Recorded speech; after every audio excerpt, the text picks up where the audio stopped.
What's up, guys? It's your favorite Q coach. Welcome back to another student before and after video. This one's going to be a really good one. I think you guys are going to enjoy, so let's go do this thing. So welcome back to the channel, guys. If you guys are new to Kiwi Golf Japan, we do a bunch of videos like this every single week. So what you got to go do is hit that little red subscribe button, smash the like button, leave a comment, share the video. It really does help, guys. It really, really does. Please share the video. And as always, let's hop into the first part of this video. Alright guys, so this student before and after is going to be a little bit different format. We're going to be obviously talking about the before and afters because I know you guys want to see the differences between the two.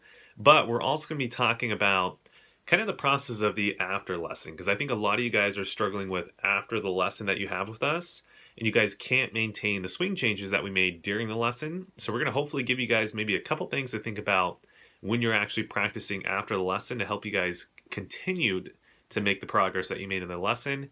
And that'll pretty much be the video. So let's go hop into the first part. We'll show the before and afters, and then we'll hop into that little second part. All right, guys, so we got the before on the left of your screen over here. We got the after on the right of the screen. So if we take a look at the before, we can obviously see top of swing position. This player had the classic lot of radial deviation, right? Elbow was maybe slightly retracted behind the body. Now from this position, what we're going to notice is that this player starts to come a little bit, not necessarily over the top with the hand path, but more so steepening of the club shaft. And at this position 5, if we take a look and draw a line, we can see that the club shaft is not necessarily super steep or anything relative to what we've seen in the past, but definitely a little bit more on the steep side. Now, another thing I want you to take notice is from this, pretty much from top of swing position to about here, and then P6, we're going to see him start to really rotate. We're going to start seeing the chest start to extend a little bit. And then from this position, we're going to see an ulnar deviating move, which is kind of the releasing of the wrist this way. And then as he comes into the golf ball, he's coming a little bit from the outside in, right, negative club path. And then from here, he has a little flip, and he was hitting kind of these pull hooks to the left. And then obviously he has this little chicken wing right here when he's trying to kind of hold off that face, even though it's a little bit too late. So now, what did we change about this player? Well, as you can see, top to swing, we have the club shaft in a lot better position right here. So notice how the club head is above the hands now, not below the hands, so less radial deviation. We also have the elbow in a slightly better position as well. It's not so far retracted behind the body, and it's a little bit more in front of him, which I think was going to be a good thing for this player. Now from here, if we take him down to position 5, we're going to see a lot better club shaft position, and it's now pointing somewhere outside the ball line, more so towards our preference. And then from here, we can also see at position 5 and then position 6, let's take him down to here, that we're getting a lot less over-rotated. We're not churning the hips as early. We're also getting the club head, I think, a little bit in a better position, slightly behind the hands. Because again, this guy was having an out-in pull hook, but we wanted to get the path to the right, but obviously also shift the face so we don't get the overdraw. But we'll talk about that in here in a second. Now he's coming into the golf ball. Another big thing that you'll see also is he has a lot less of that choppy ulnar deviating move. His handle's a lot lower. So if you take a look at his vertical swing plane or his swing plane on TrackMan, the number got a lot lower. I think he came to us averaging right around 64 degrees with that VSP. Now he's down about 57, which is, I think, a lot better.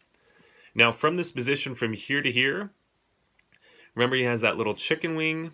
Now as he starts coming through the ball, no chicken wing at whatsoever, right? So he's doing a whole lot better moving through the golf ball. And a lot of it had to do with the top of the swing position work that we did, as well as the transition work. Everything from there kind of started to kind of sync together.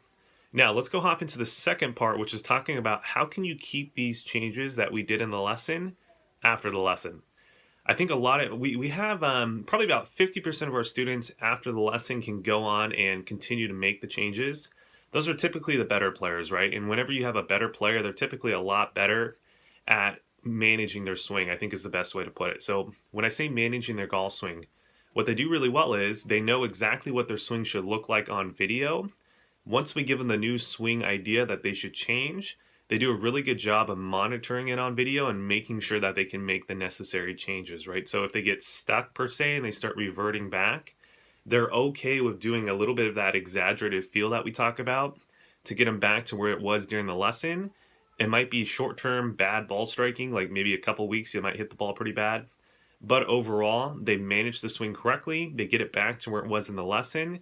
And you see the kind of the ups and downs of the valleys of the swing change are not so drastic, right? So because they catch when they're reverting a lot quicker, which is kind of the main first point we want to talk about, is being able to catch when you're reverting your old swing.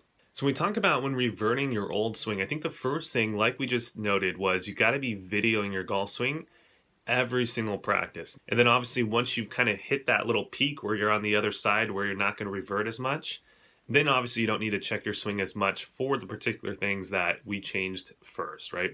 So that's the first thing, knowing when to monitor your golf swing and knowing when to catch it when you start seeing the signs of it coming back.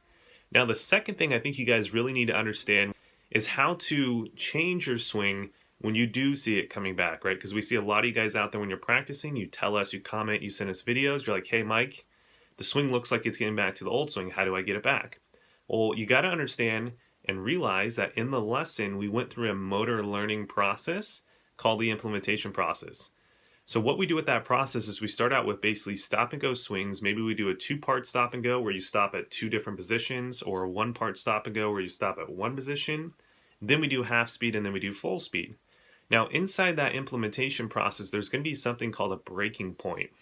A breaking point just means there's going to be a step in there where you see your swing start reverting back.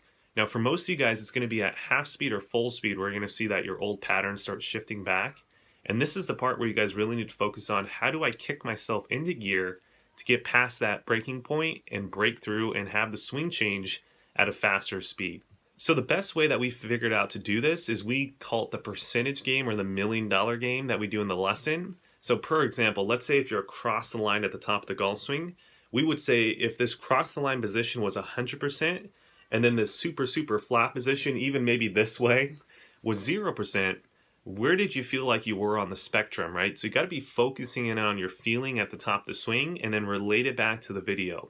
So per example, make a swing at a, let's say 100% speed, and feel like you're doing it maybe 50%, right? This is 100%, this is 0, so maybe 50% is right around here.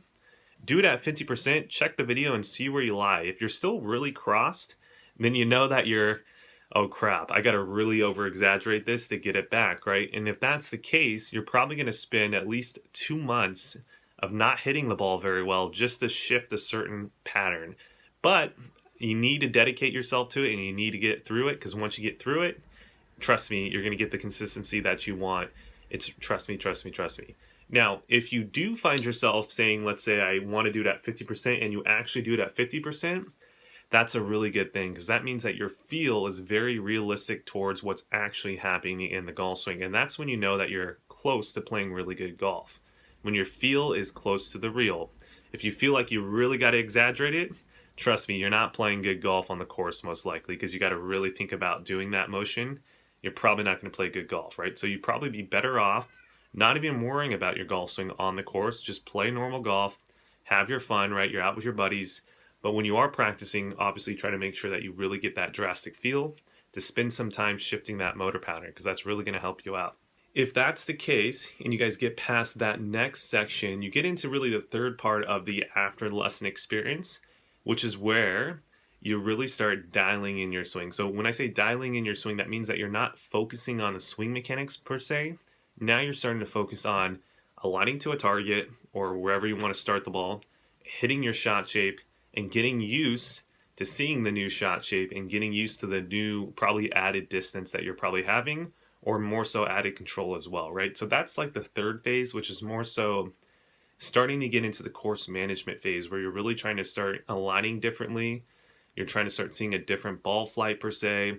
You're really just learning how to play the course, right? And once you get to the third phase, that's probably a good time to come back to us and come take a course lesson, so we can take you out on the course and helping you out on the course so you can actually efficiently start taking the new swing to the course, right?